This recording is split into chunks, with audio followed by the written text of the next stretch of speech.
সদনত বিৰোধীক খেদি অহাৰ পূৰ্বে সদনত ঘোষা গাইছিল ৰূপজ্যোতি কুৰ্মীয়ে। करुणा करो कष्ट हरो ज्ञान दो भगवान भव में फंसी नभ मेरी तार दो भगवान मन में बसाकर तेरी मूर्ति उतारो मैं गिरधर तेरी आरती। কিন্তু তাৰ কিছু সময়ৰ পাছতে মই কথা ক'লে কথা নকবি, মাইক ভাঙি দিম। কি হৈ আছে আপোনাৰ ওচৰত গৈ পেলাই মই আপোনাৰ মাইক ভাঙিটো কি হৈ আছে মাইক ভাঙি দিম। সদনৰ মজিয়াতে বিধায়ক চেয়াৰমেন আলী অখিল গগৈ অশ্লীল গালি গালাজ ৰূপজ্যোতি কুৰ্মীৰ। মোৰ কথা কোৱা মাজত কি ফটো লগাইছে আপুনি কি ফটো লগাইছে ততে ফটো নেকি ৰূপজ্যোতি কুৰ্মী ততে ফটো প্লিজ ফটো চালা ৰূপজ্যোতি কুৰ্মী ৰূপজ্যোতি কুৰ্মী।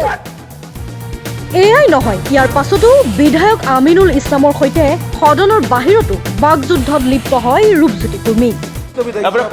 কোনোবাই উঠাই দিছে নে আপুনি আহিছে? নহয়, আপুনি জেল যোৱা মানুহ, অভদ্ৰামি নকৰিব। আপুনি জেল যোৱা মানুহ, আপুনি জেল যোৱা মানুহ, আপুনি ইয়াত কেলে কৈ আছে? কাজিয়াৰ মাজত নোসোমাব। আপুনি জেলত গৈ আহিছে, মই জেল যোৱা নাই। মাজত নোসোমাব। আপোনাক ধন্যবাদ দিছো ক্ষমা খোজাৰ কাৰণে। এইটোতো চূড়ান্ত অভদ্ৰ। নহয়, এইটো কি কৰিছে আপুনি? মইতো জেল যোৱা নাই। আপুনি জেল যোৱা মানুহ, মইতো জেল গৈ পোৱা নাই। সেইকাৰণে মই ইয়াত ধুনীয়াকৈ মন্তব্য দি আছো, আপুনি আহি পেলাই এনেই নাটক কৰিবৰ কাৰণে গুচি আহিলে। 15 সংখ্যক অসম বিধানসভা বাজেট অধিৱেশনৰ আজি আছিল ত্ৰয়োদশ দিন। আজি অধিৱেশনত বিভিন্ন গুৰুত্বপূৰ্ণ বিধেয়ক উত্থাপন হয়, কিন্তু তাৰ মাজতে বাক বিতণ্ডাত লিপ্ত হয় ৰূপজ্যোতি কুৰ্মী। অধিৱেশন চলি থকাৰ মাজতে পৰিস্থিতি ইমানেই ভয়ংকৰ হয় যে আসনেৰে বিৰোধীক এনেদৰে মাইক ভাঙি দিয়াৰ হুংকাৰ দিয়ে ৰূপজ্যোতি কুৰ্মীয়ে। সব ঠিকে আছে আপোনাৰ কথা কবই তেখেতৰ সমষ্টিৰ দুদৰালিটো দেবেৰাৰ পৰাৰ পৰা নকছাৰী দেবেৰাৰ পৰাৰ পৰা জাতি দলঙলৈকে অখিল গগৈ ডাঙৰীয়া তেখেতৰ যিটো দুদৰালিটোৰ অৱস্থা কি হৈ আছে আপোনাৰ ওচৰত গৈ পেলাই মই আপোনাৰ মাইক দুদৰালিটো কি হৈ আছে দুদৰালিটো দুদৰালিটো কি হৈছে মই মাইক ভাঙি দিম। আপোনাৰ ওচৰত গৈ মই মাইক ভাঙি দিম। আপুনি কথা নকব। মই কৈ আছো আপোনালোকে কোৱা মতন মই নকওঁ, নাই কোৱা। আপুনি যদি আপোনাৰ ওচৰত মই থিয় হ'ম, আপোনাক কথা ক'বলৈ নিদিওঁ। মোৰ মাজত কথা নকব, মোৰ মাজত কথা নকব, মোৰ মাজত কথা নকব, মোৰ মাজত কথা নকব, মোৰ মাজত কথা নকব, মোৰ মাজত কথা নকব। Give me direction. Honorable Chair will give direction. Don't give me direction. কেনেকুৱা কথা কৈছে স্যাৰ? মাইক ভাঙি দিম, আমি তো কোনো নকওঁ স্যাৰ, কি মাইক ভাঙি দিম কয়? Don't give me সম্পত্তি direction. এনেকৈ নষ্ট কৰে Don't give me direction. Who are you? Who are you? কি কথা হৈছে? Rupjyoti Kurmi How dare you? Rupjyoti Kurmi এতিয়া প্ৰশ্ন হয় এটাই, সদনৰ মজিয়াত বিধায়কৰ এনে ভাষাই শোভা পায়নে? আৰু পবিত্ৰ সদনৰ মাজত সংঘটিত হোৱা এনে কাণ্ডৰ পিছতেই বিৰোধী পক্ষও জাঙুৰ খাই উঠে। মইতো 4 বছৰৰ বিধায়কসকল, মোৰ জীৱনত দেখা আটাইতকৈ দুখৰ দিনটো আজিয়ে। অসম বিধানসভাৰ কলা দিন বুলি ক'ব লাগিব। এজন শাসক দলৰ বিধায়কে এজন বিৰোধী দলৰ বিধায়কক মাৰিবলৈ খেদি অহাটো আৰু নিজৰ আসনৰ পৰা সেই বিৰোধী দলৰ সেই বিধায়কজনৰ আসন পোৱাটো, এনেকুৱা ধৰণৰ ঘটনা আমি কেতিয়াও দেখিবলৈ পোৱা নাছিল। কিন্তু তাতকৈ দুখজনক ঘটনা যে সদন পৰিচালনা কৰা আমাৰ উপাধ্যক্ষ ডাঙৰীয়াই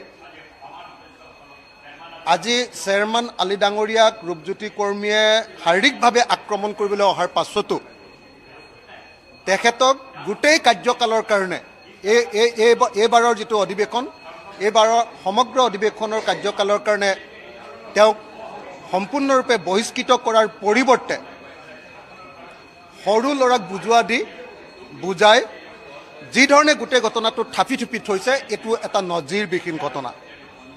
গতিকে আজি আমি দুটা বস্তু দেখিলোঁ, বিজেপি দলৰ ফেচিষ্ট আচৰণ দেখিলোঁ, আৰু বিজেপি দলৰ ফেচিষ্ট আচৰণক কেনেকৈ বিধানসভাত মান্যতা প্ৰদান কৰা হৈছে উপাধ্যক্ষৰ জৰিয়তে, এইটো আমি দেখিলোঁ। আজি আমাৰ বিৰোধী দলৰ দলপতিজনক বান্দৰ বুলি কৈ তোৰ মাইক ভাঙি দিম বুলি ক'ব পৰা মানুহ কেতিয়াবা বিধানসভাত জন্ম হ'ব বুলি আমি কেতিয়াও ভাবিব পৰা নাছিলোঁ। এই ঘটনা সংঘটিত হ'ল। এনেকুৱা দুৰ্ভাগ্যজনক ঘটনা অসম বিধানসভাত কেতিয়াও নঘটক। আমি লাজ পাইছোঁ। চেয়াৰমেন আলিদা আমাৰ বিধানসভাৰ এজন অত্যন্ত সক্ৰিয় আৰু সৰব এজন বিধায়ক। তেখেতক মাৰপিট কৰিবৰ কাৰণে যিধৰণে খেদি আহিছে, এনেকুৱা নজিৰবিহীন ঘটনা কেতিয়াও নঘটক। আমি অকল নিন্দা কৰাই নহয়, এই ঘটনাৰ কাৰণে যিমান দুখ প্ৰকাশ কৰিব লাগে তেনেকুৱা দুখ প্ৰকাশ কৰিছোঁ। আৰু অসম বিধানসভাক, অসমৰ গণতান্ত্ৰিক ব্যৱস্থাক ৰক্ষা কৰিবৰ কাৰণে আমি বিধানসভাৰ অধ্যক্ষ ডাঙৰীয়াক অনুৰোধ জনাইছোঁ আৰু অসমৰ মুখ্যমন্ত্ৰীৰ পিনৰ পৰাও এই বিধায়কজনৰ ওপৰত একশ্যন ল'বৰ কাৰণে ৰূপজ্যোতি অখিল গগৈয়ে সামাজিক মাধ্যম যোগে লিখিছে, বিৰোধী দলপতিৰ লগতে বিৰোধীক মাৰিবলৈ খেদি অহা ঘটনা হয়তো অসমৰ ইতিহাসত এইটোৱেই প্ৰথম। কেৱল মাৰিবলৈ খেদি অহাটোৱেই শান্ত নাথাকি অসাংবিধানিক শব্দৰে আমাৰ বিৰোধীক অপমান কৰাৰ পিছতো ৰূপজ্যোতি কুৰ্মীৰ বিৰুদ্ধে কোনো ধৰণৰ ব্যৱস্থা গ্ৰহণ নকৰিলে উপাধ্যক্ষ ডাঙৰীয়াই। এয়া বিজেপি দল আৰু চৰকাৰৰ ফেচিবাদী মানসিকতাৰ প্ৰতিফলন। এয়া বিধানসভাৰ আটাইতকৈ লজ্জাজনক ঘটনা। এয়া সংসদীয় গণতন্ত্ৰৰ কলা দিন। আমি সকলো বিৰোধীয়ে সভা ত্যাগ কৰি ইয়াৰ প্ৰতিবাদ কৰিলো আৰু গণতন্ত্ৰক ৰক্ষা কৰিবলৈ আহ্বান জনালো। আৰু ইয়াৰ পিছতে বিৰোধী দলপতি দেৱব্ৰত শইকীয়াই মন্তব্য কৰে যে বিধানসভাৰ মজিয়াত আপোনালোকে দেখিলে কেনে মজিৰবিহীন ঘটনা ঘটিছে। বিধানসভাত নজিৰবিহীন ঘটনা ঘটি আছে আৰু আজি তাৰ আপোনালোকে এটা প্ৰদৰ্শন দেখা পালে। আমাৰ আটাইকেইজনতকৈ জ্যেষ্ঠ বিধায়ক, মোতকৈও জ্যেষ্ঠ বিধায়ক ৰূপজ্যোতি কুৰ্মী ডাঙৰীয়াই সদনৰ ভিতৰত সকলো সমান বুলি মই আগবেলা কৈছিলোঁ। তাৰ পিছতো আমাৰ কিছুমান বিধায়কৰ প্ৰতি যেনেকুৱা অশালীন মন্তব্য, অকল মন্তব্যই নহয়, তেওঁ যেনেধৰণেৰে আমাৰ একমাত্ৰ নিৰ্দলীয় বিধায়কজনৰ টেবুলৰ চকীৰ ফালে চোচালৈ আহিলে, এই ঘটনা আমাৰ দেখা মনত নপৰে। মই যদিও ৰাজনীতিত, সংসদীয় ৰাজনীতিত পলমকৈ প্ৰৱেশ কৰিছোঁ 2011 চনত, মই তাৰ আগতে কংগ্ৰেছৰ সময়ত দুই এটা এনেকুৱা ঘটনা শুনিছিলোঁ।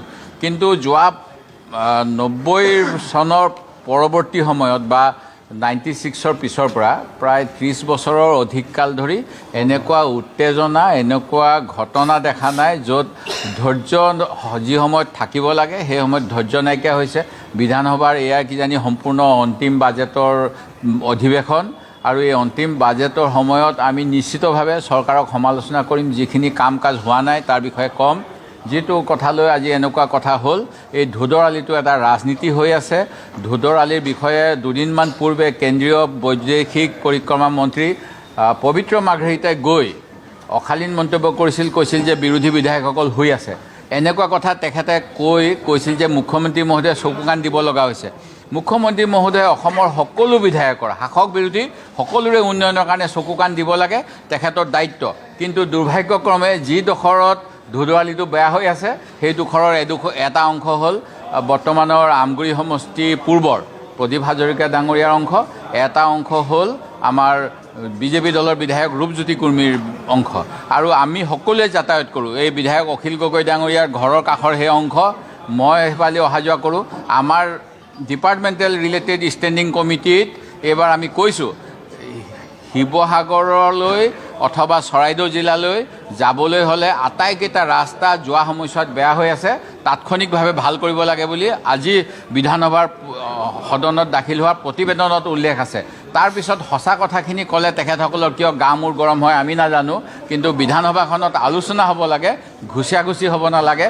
তাৰ বাবে য'ত ষ্টেডিয়াম দিছে, মন্ত্ৰীসকলক লৈ পেলাই তেওঁলোকে কমিটিবিলাক গঠন কৰিছে বিভিন্ন খেলৰ, সেইবিলাকত কৰক। কিন্তু বিধানসভাৰ মৰ্যাদা ৰাখক। আজি এটা বেয়া দিন আমাৰ বাবে যে এনেকৈ আমাৰ শাসক পক্ষৰ বিধায়কসকলৰ দ্বাৰা বিৰোধীসকলৰ বিধায়কে চৰকাৰক সমালোচনা কৰাৰ কাৰণে শাৰীৰিক আক্ৰমণ কৰিবলৈ খেদি আহিছে, যিটো অতি দুৰ্ভাগ্যজনক। গৰিহণা দিছোঁ। আমি ইতিমধ্যে সদন ত্যাগ কৰিছোঁ।